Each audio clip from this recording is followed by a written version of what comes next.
Dubartoonni baay'ee sodaatanii lafa ilaalan.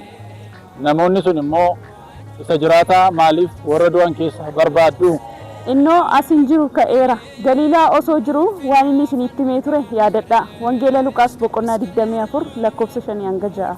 Kiristoos du'aa ka'ee humnaaf aangoo isaatiin seexanni ni hidhamee addaan bilisa ba'ee kanaan boodas nagaaf gammachuutu ta'e. Nagaaf jaalalli Waaqayyoo bakka isin jirtan maratti isiniif haa ta'u. Hordoftoonni amantaa Ortodoksii biyya keessaaf biyya alaa jirtan akkasumas miseensonni waldaa duukaa bu'ootaa bakka garaa garaa jirtan kun qophii addaa ayyaana du'aa ka'uu gooftaa keenya Iyesuus Kiristoos kan bara 2018 sababeeffachuun TV'n sagalee dhugaa waldaa duukaa bu'ootaa mana kiristaanaa Ortodoksii Tawaahidoo Itoophiyaatiin kan isiniif qopheessineedha.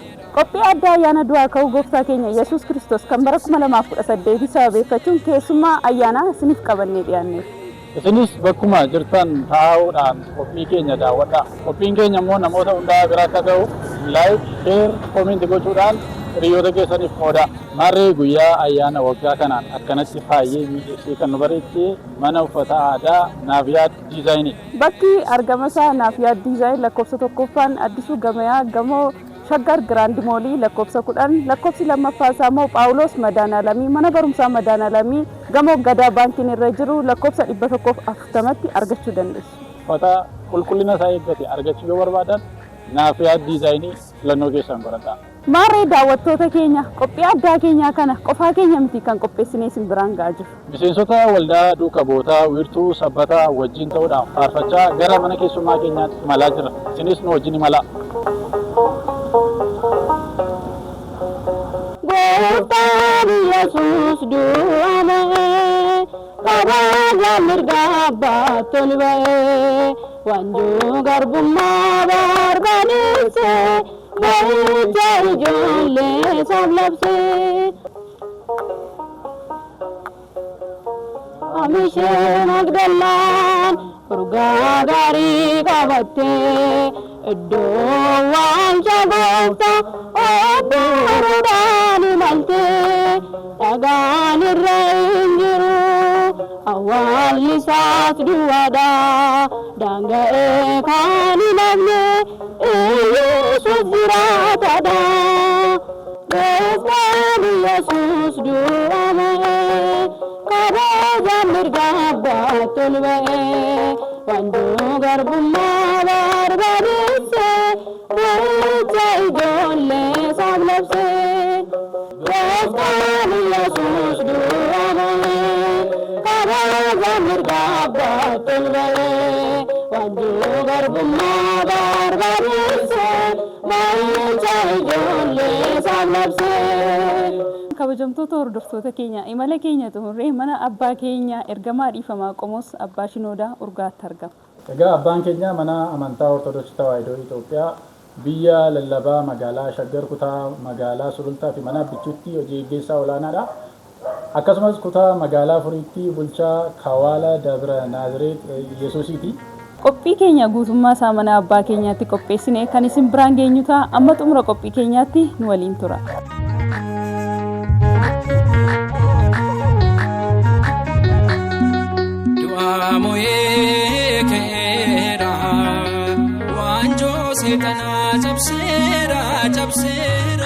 Abbaa keenya baga ayyaana du'aa ka'uu gooftaa keenya Yesuus Kiristoos kan bara 2018 hagaan geessan.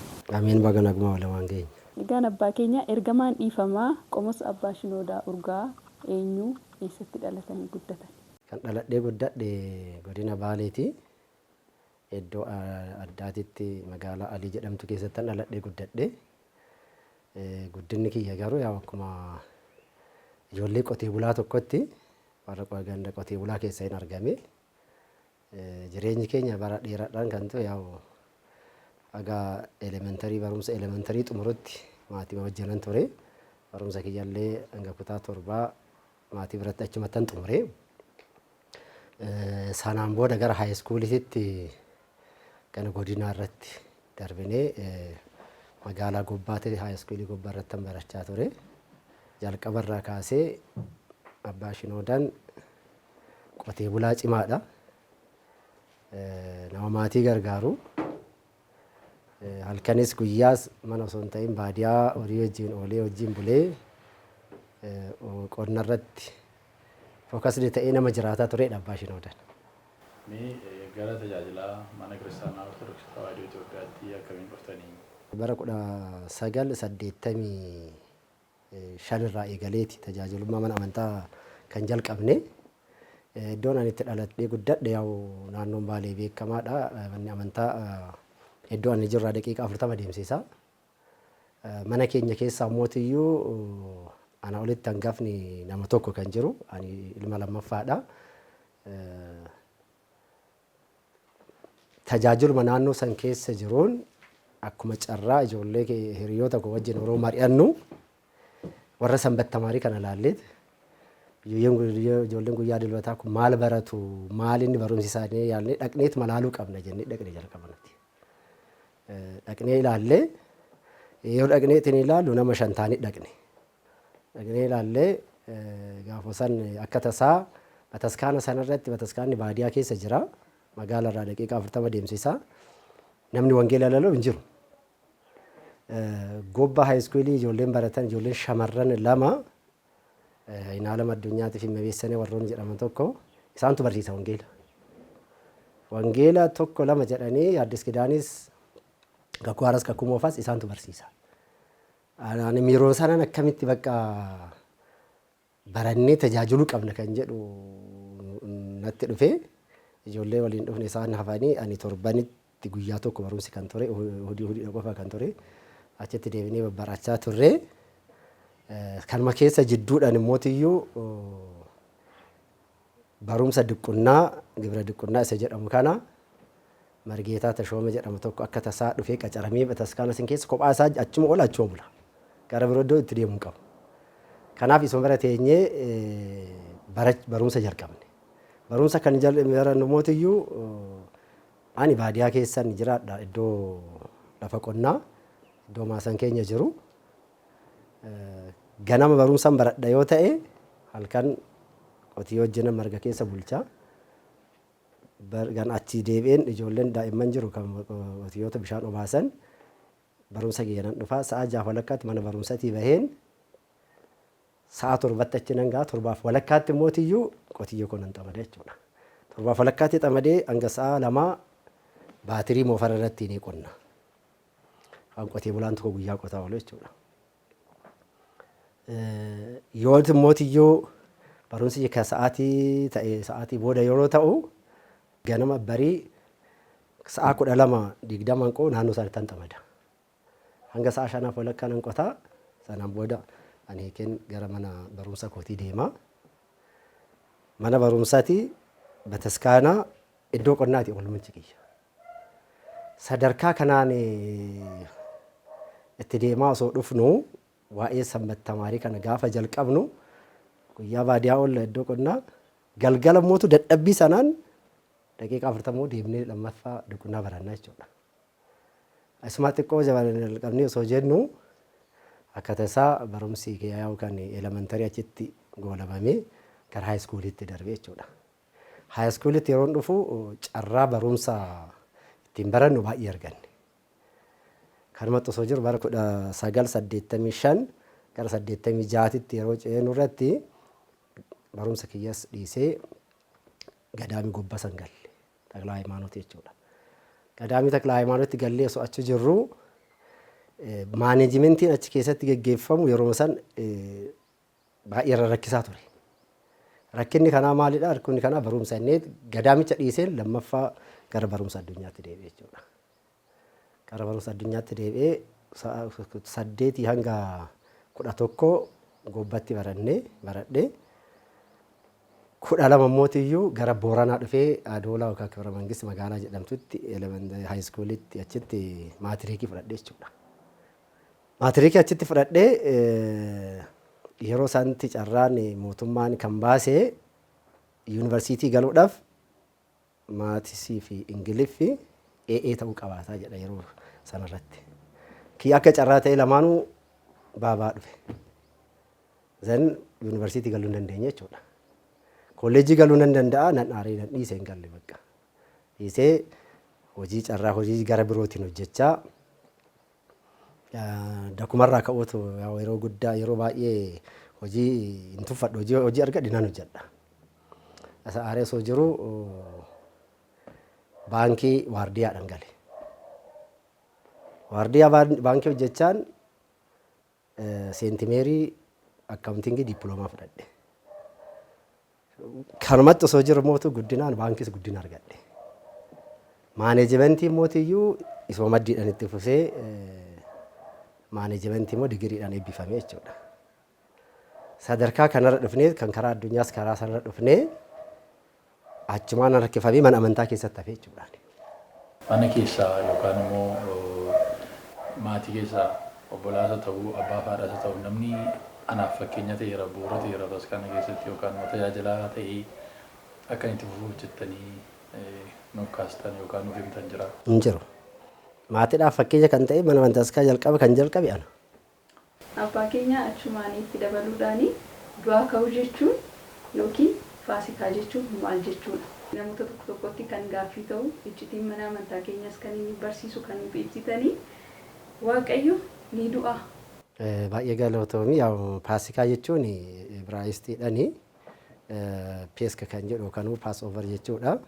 Kun immoo tiyyuu kitaaba keenya keessatti seera bahuu boqonnaa 12 lakkoofsa 6 ka'eetiin barreeffamee jira. Garuu lakkoofsa tokkorraas ka'ee guutuun isaa kanuma dubbata. Maalidhaa uummanni Israa'eel Gibxi keessaa yeroo bahuudhaaf jedhamu Waaqni ergaa gara isaanii ergeera. Hundi isaaniitiyyuu hanga humna isaatiin namoota gahuu danda'uun hoolaa daa'ima kan ta'e qalanii akka nyaatan. Dhiiga hoolichaa sana mootiyyuu balbala bitaa mirgaa irratti akka diban ajajee ture. Maalidhaa fi maal jedheen Waaqayyoo ani ummata Israa'eel ummata koo akka na tajaajilaniif gadhiise jedheenii didee jira. Ani immoo nan baasaa yeroo ummanni Gibxi yookaan Misri gara gaddaatti deebi'u ani ummata koo achi keessaa baasuun barbaada waan ta'eef horii keessayis nama keessayis isa jalqabaa isa hangafa ta'e san Waaqayyo kan Gibxi keessa hundi isaanii dhawwaan barbaadee fi isin balbala keessan irratti dhiiga dibaa. Yeroo ani ergamaan kiyya sun Gibxi keessatti yookaan Misri keessatti hangafoota dha'uudhaaf ajjeesuudhaaf dhufu balbala dhiiga qabu san irra darbaa. Irra darba jechuun faasikaa jechuun tokko ce'uudha darbuudha. Waan ta'eef isa laalaa irra darbe. Yeroo isaan boohanii hanga ijoollee isaanii du'an awwaallachuudhaaf walitti sassaabaman Israa'eel mootiyyuu magaalattii Misri gadhiisanii bahanii jiru. Kanaaf faasikaa jechuun ce'uudha, darbuudha, bahuudha kan jedhuun manni amantaa keenya barsiifti jechuudha.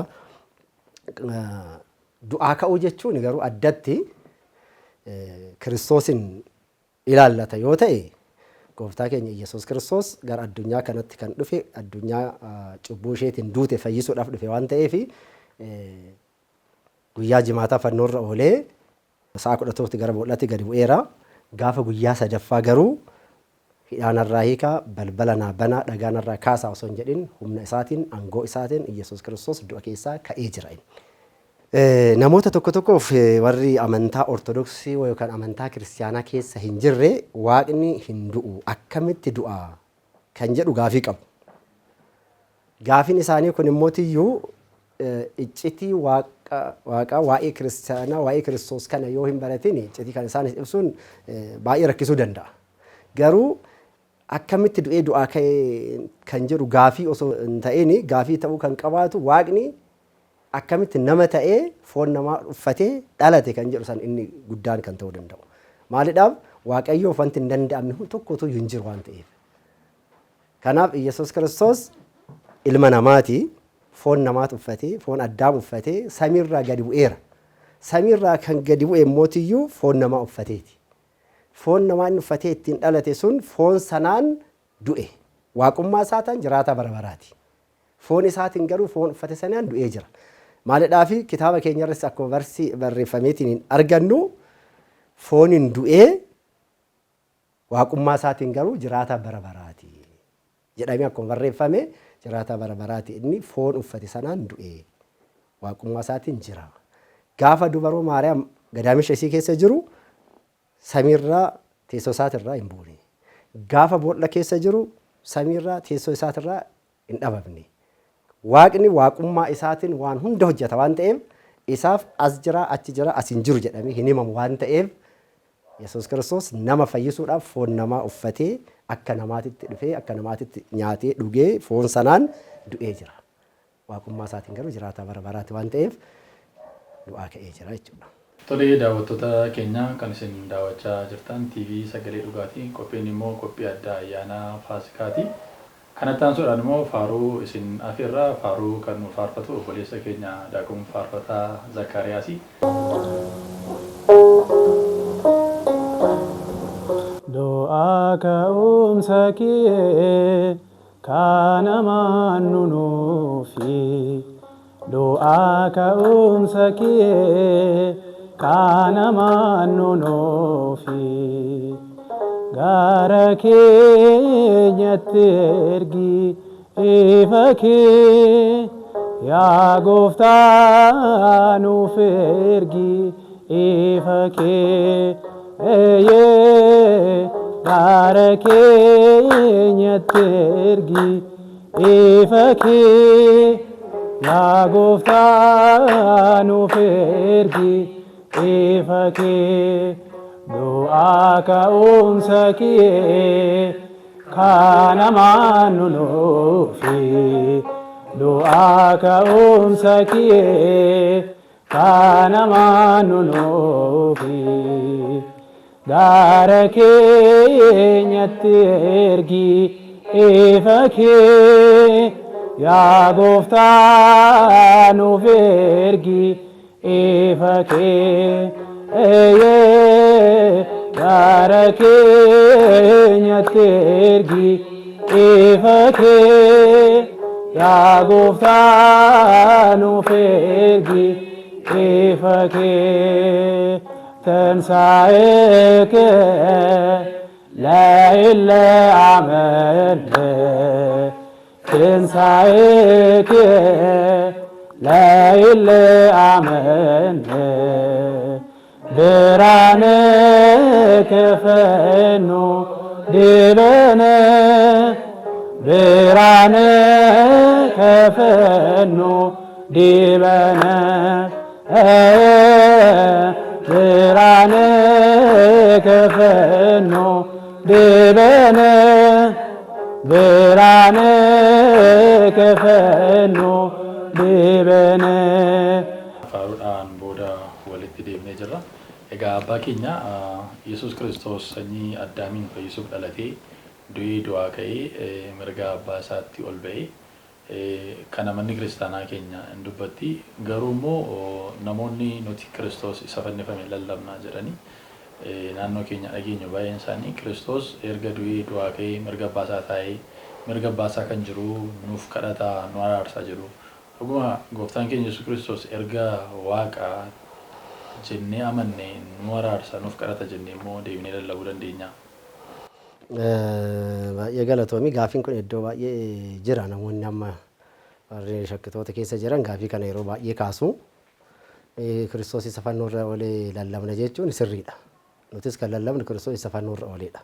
Kiristoos isa dhalateedha, isa du'eedha, isa du'aa ka'eedha, isa du'a mo'ateedha.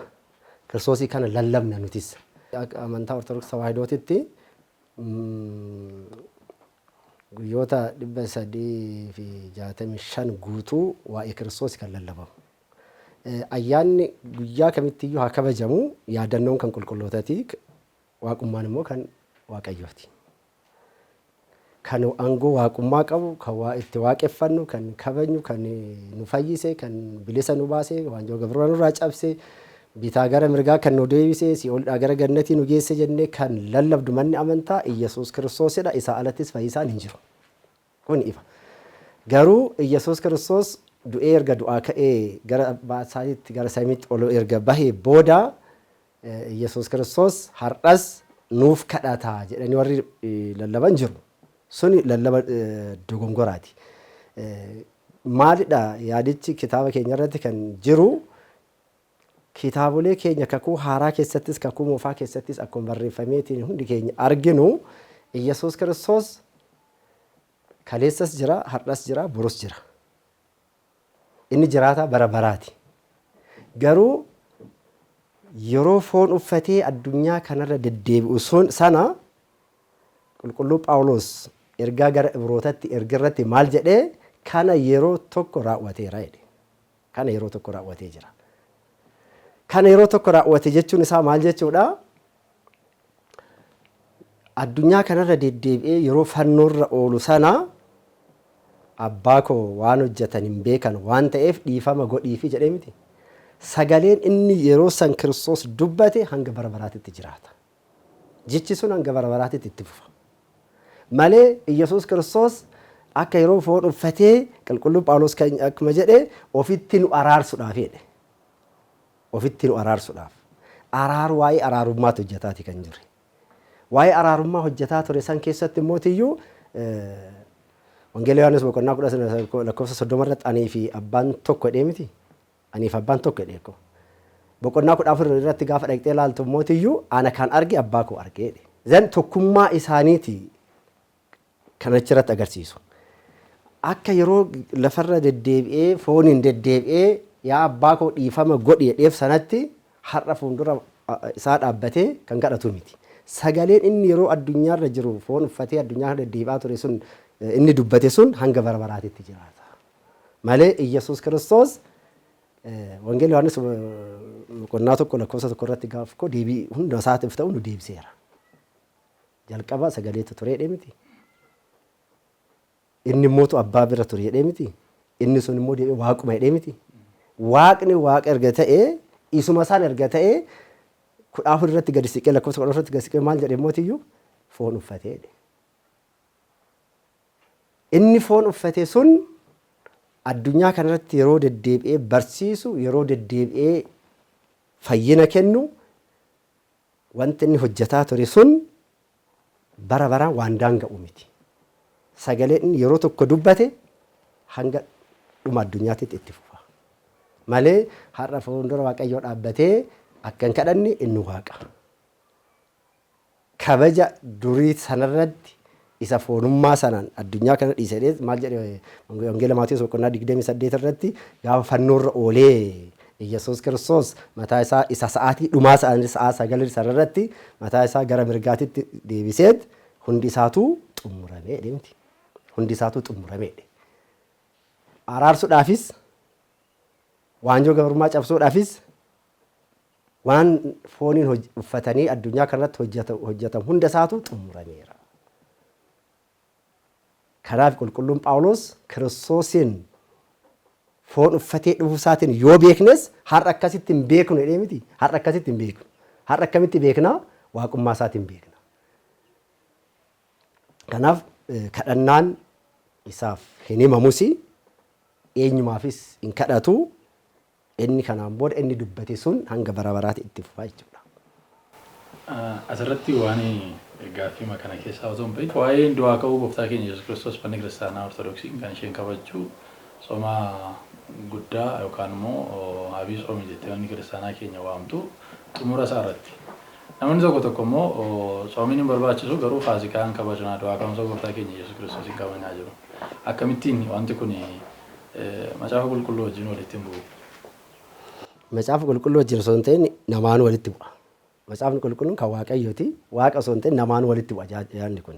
Warroota amma ati kaasaa jirtu kana gannaa gaafate kabaju si wajjin kabaju. Lakkoofsa kaarandarii sana garuu hin qabani. Du'aa ka'umsa Kiristoos du'aa ka'umsa Kiristoos hin kabaju. Garuu sooma san hin soomnu jedhu. Guyyaan irra tinsaa'ee jedhu jennee gaafa nuti tinsaa'ee jedhu san wajjin tinsaa'ee jedhu. Gaafa nuti dhalate jennu nu wajjin dhalatee jedhu. Kana eessarratti barraa'ee jira mee wanni isin qabdan kamiin itti osoo gaafatte hin qaban jiru.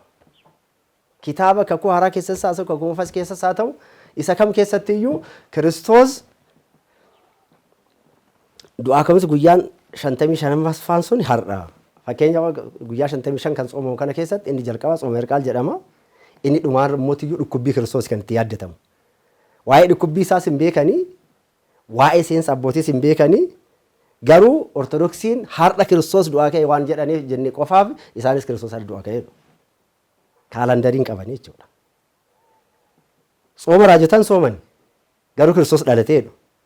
Kiristoos dhalachuudhaaf immoo raajonni hundi isaanii soomaa ture. Irraa keessa jirraa, rakkina keessa jirraa, boo'icha keessa jirraa, gadda keessa jirraa, koottuu bilisa nuu baasii nuuf dhaladhu jedhanii soomani. Nuuf dhaladhu isaa osoo hin beekin dhalatee san eessaa fidani. Tokko. Inni lammaffaa waa'ee amma tinsaa'ee Kiristoos yookaan du'aa ka'umsa Kiristoos jennee nuti dubbannu kanarratti waa'ee du'aa ka'umsa Kiristoos kana maal sabeeffattanii gootanii kaalandarii kamiin hojjettanii hayyuu mana keessanii amantaa keessanii kamtu isin barsiisa osoo jetteen deebiin qaban kanarratti. Kuni maal fakkaata? Isa tokko nan jaaladha isa sana mootu hin fudhadhu waan jedhu akkasi fakkaata waan fakkaatudhaaf maleedha. Karaa kamiiniyyuu osoo deemte kaalandariin manni amantaa Ortodoksii Tawaahidoo hojjette guutuu biyyaatiif kan kennamis inni biroos kan itti fayyadamu kan isheetiif kan ishee qofaadha. Isaan waan hundartuu si hordofu. Kan isaaniin qabanii si hordofu deebi'anii garuu si qeequ. Ulfinaafan godhaan Kiristoos ka'eera gammadaa diinni qaana'eera.